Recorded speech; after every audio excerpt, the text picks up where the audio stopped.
Hi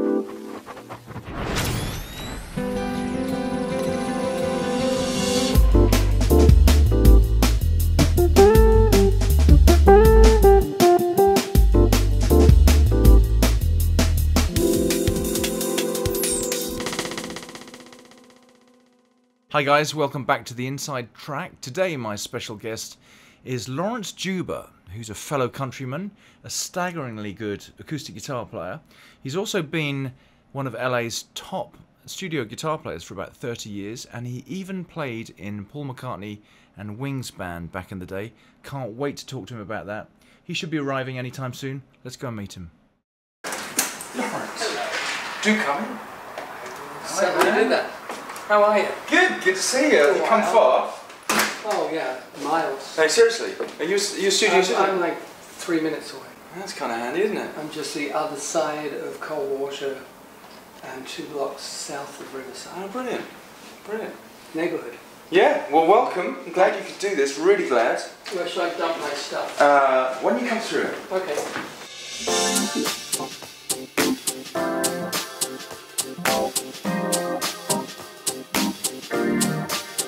So I brought a couple of these. Great. There's a new one. We'll talk them up. Holidays and Holly Nights. What a fantastic title.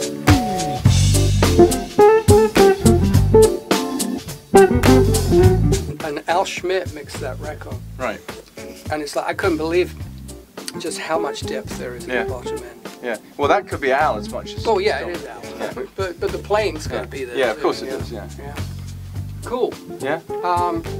I brought a reasonable shirt. Yeah, well, you can wear it or not. It's all loose and easy. Depends on how formal.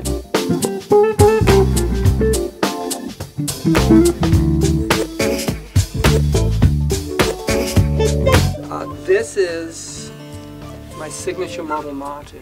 You got your own. That's nice. Lovely. I've had for many years now. Yeah. And it's a Guatemalan rosewood back and sides, which is kind of first cousin to Brazilian. Mm-hmm. So it's got that ring to it. Yeah. And then the top is high alpine Swiss spruce. Okay. Cut on the waning moon. Laurence, it's really nice to have a fellow countryman Yes, here. Landsman. We've got a few things in common which we're going to talk about. Before we do, let's pour some wine. You like a nice cab? Of course, yes. Jolly good. Excellent. This is a little Minor Vineyards from Napa Valley. A lovely Cabernet. Cheers. And it's really good to have you on the show. Yes, well, thanks for having me. Appreciate it. Thanks for being had.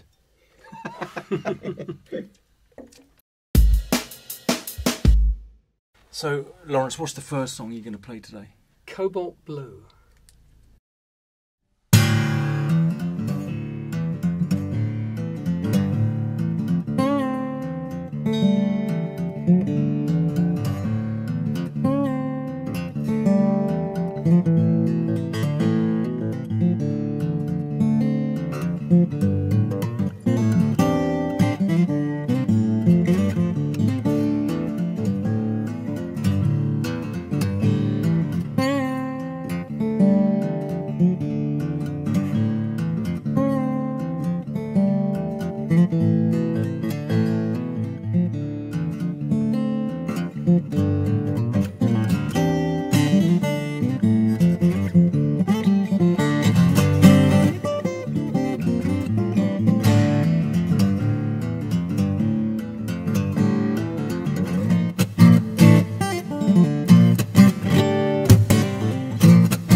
So let's talk a little bit about your background first of all. Did you have a strict classical training? It sounds like there's a little bit of classical guitar in there. There is classical guitar, but it wasn't strict. My first guitar lessons were out of Burt Whedon's Play in a Day, which we all used. And I remember a very rainy afternoon when I taught myself to sight read, because in the back of the book it had When the Saints Go Marching in C, and it was like, okay, that's a C, that's there, and I just kind of figured it out. I had some lessons with a local guitar teacher. I have no idea who it was, but I grew up in North London. I was actually born in the East End. I was born in Stepney. I lived in Southgate. Yeah, I know it well, of course. Near the end of the Piccadilly. Yes. And so I had a few lessons, and then my dad took me to see a friend of his who was like an amateur, like a kind of a dance band guitar player, archtop player, and he showed me some chords. And then I just started kind of really using my ear and just teaching myself. But I wanted to study music. Yeah. And when I was in school, in high school, although of course we didn't call it high school in England, no, but the equivalent of high school. Secondary school, wasn't it? Secondary school. Yeah. East Barnet Grammar. We had that's a weird thing also, because in America grammar school is like elementary school, but in England it was a secondary school. Yeah. And they brought in a guitar teacher, so I started having classical lessons, and I did like grade 6 classical guitar, and then I wanted to study music for A level, like for the higher, more advanced. So I did grade 8. Sure. Also. Excuse me. Yeah. A little that's what it's there for.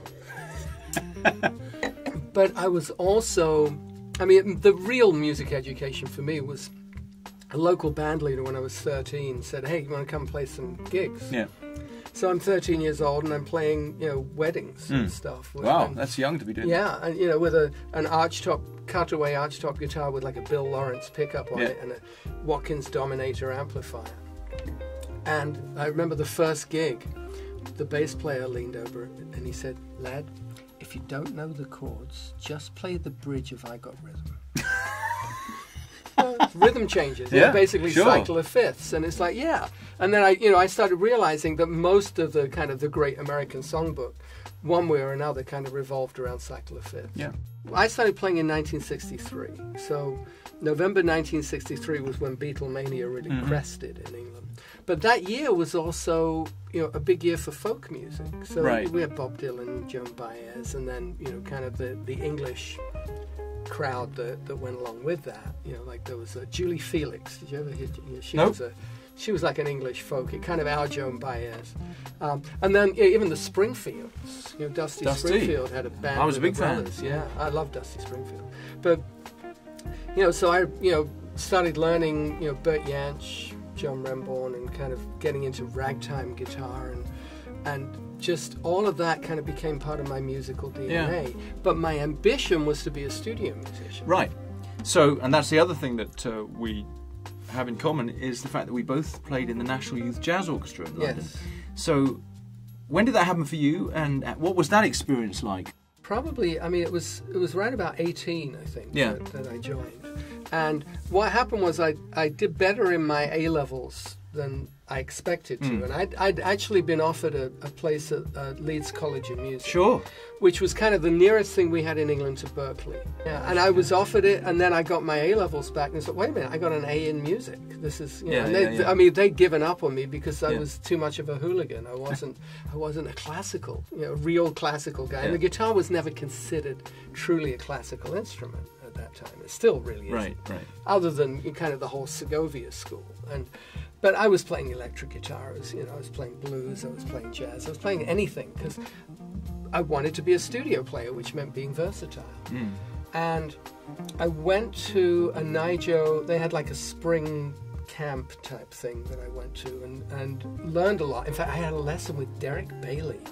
The avant-garde guitar player? Like paper clips on the string. I tell you. But he showed me some 13th chords. Right. He was still a legit player. Yeah, of course. He came from there. Yeah, exactly. So, and somehow I managed to kind of ingratiate myself with Nigel. The thing about playing in big bands is if you're not a good sight reader, you're going to have to You're going to have to go away and become one, you know. And I was good enough. You were? Yeah, because I always knew that being a sight reader was kind of the key to getting into that kind of studio work. I wasn't getting into it in the way that, let's say, Jimmy Page got into it, in terms of being kind of a band player. It was really, you know, there was a path where you could go play in Nigel. That was your showcase. And then you're in the studios. And then you were into studio work. Next song is Guitar Noir, which roughly translated is guitar noir. Guitar black, actually. Yeah, black guitar. But it's kind of that mood, you know. And I use CG, DG, AD tuning for it. Right.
So your huge break was playing with Paul McCartney and Wings.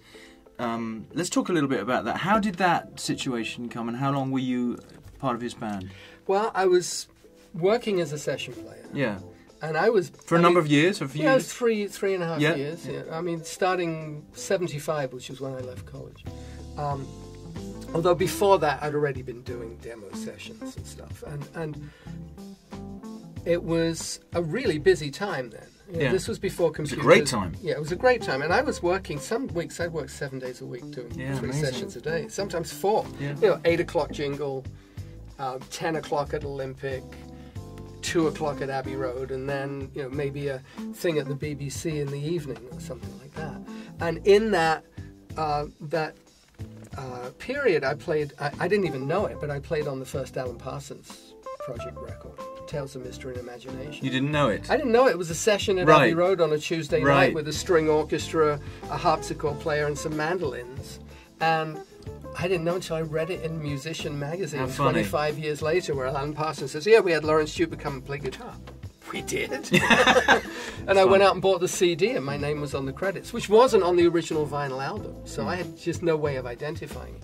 My introduction to Paul came through Denny Lane. Okay. I was doing a lot of work with Richard Niles, who's a fantastic arranger. I know him well. Producer. I used to work for him. Well, I did a couple of sessions for him. Yeah. I was married to his sister for a while. How funny. He lives here now, you know. He does, yeah. I know. And Richard was the musical director for a TV show that David Essex was doing. Okay. And I was playing lead guitar in the house band. Right. We had different guests from one week to the next on the show. So one week was Twiggy. In fact, there's a video of David Essex and Twiggy singing "Send in the Clowns." Wow. That's on YouTube, and I'm playing acoustic guitar on that. It was kind of cool. Mm. Then we had Ronnie Spector, Mm-hmm. and then we had Denny Lane, and Denny did Go Now, and they had, instead of having him play the piano solo on it, they gave it to the guitar. Yeah. So I played this guitar solo, and he liked what I did, and we kind of bonded. Right. And then a few months later, I ran into him with Paul and Linda at Air Studios, where I was early for a session. They were running late, and they invited me in. I got introduced. And as I'm leaving, I said to Denny, if you ever need, ever need any guitar, just let me know. So about 3 or 4 months after that, I was working at Abbey Road, and there was a phone call for me. Now, it's very unusual to get a phone call on a session like that. Yeah. And it was Mcartney's office. Denny wants to know if you can come and jam on Monday. And, oh, by the way, Paul and Linda will be there. God, your heart must have been racing. Well, yeah, because I didn't know any Wings tunes. Right. I mean, I was, my kind of listening was all kind of, Weather Report, Return to Forever, Mahavishnu Orchestra, all the fusion stuff. Yeah. And I was just not really up to speed with that stuff. So I borrowed some LPs from my brother and realized there was just no way I was going to be able to identify what they were going to zero in on. And I showed up on Monday for the audition, and we played, as it turned out, an audition. We played some reggae grooves and some Chuck Berry tunes, and they said, "What are you doing for the next few years?" I know you played on Back to the Egg, didn't you? That was the record. But were you touring with him as well? We toured. And then when he got busted in Japan, that kind of shut down the tour. Right, I read about that. We were supposed to do an American tour in the summer of 1980, which would have been very cool because we had a #1 record coming up. The live version of Coming Up was #1, which had been recorded at the end of the UK tour the previous December. And then we went to Japan and he got busted, which was no fun. I was standing next So did that mean the band folded? No, the band kept going for another year. Yeah. It's just that the touring kind of went off the table. But we were still recording. We were Right. recording right up to January of 1981. And the next song? Stolen Glances.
certainly played on enough TV and movies, didn't you? Oh yeah, a lot of stuff. I mean, Home Improvement, Roseanne, Seventh Heaven, which went on for 11 years. Were you the slide guy on Roseanne? No, actually, well, sometimes. Yeah. So when we did the theme, I think the last time I remember recording it, John Goo played guitar. On Okay, the he's session great too. But when we did the pilot, it was just me. Right. And for That was the a score, nice run for you. For the underscore, yeah, but we only did 6 years of that, and then Snuffy Walden got the gig because Dan Folliott was doing it originally. Yeah. But Home Improvement, we had 8 years, and that was me playing on the theme. And then I played on movies like Good Will Hunting, Pocahontas, Dirty Dancing. Sure. That was the big one, and that was like this silly low-budget movie that nobody quite knew what to do. Yeah, with. well, that's always the case, isn't it? And the last time I looked, the soundtrack album had sold 42 million. Unbelievable. Yeah. And 23 albums later. Actually, is it 23? It'll be 24. 24. With this. And if you include solo, if you include Standard Time, which was an album I recorded in England of tunes out of McCartney's publishing catalogue, which has never actually truly been released on CD.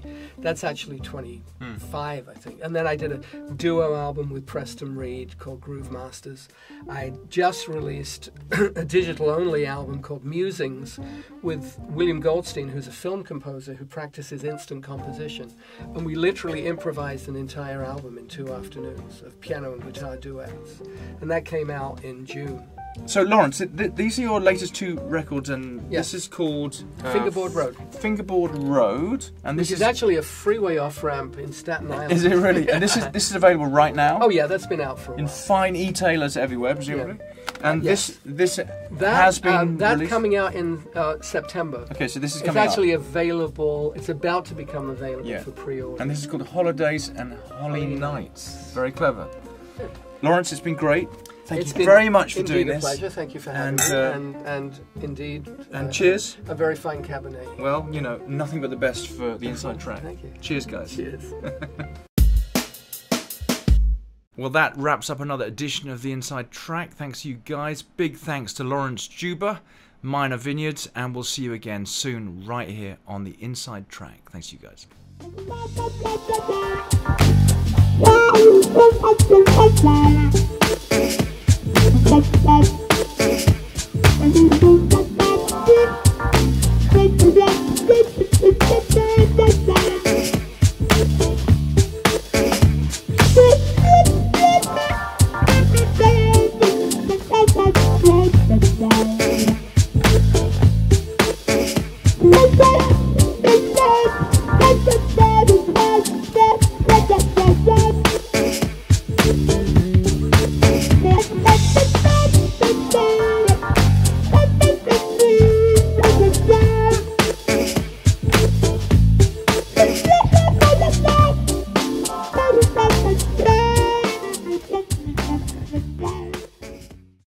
What did I hear that strange phrase? It was like, and the band stopped, but Bert weed on. Okay.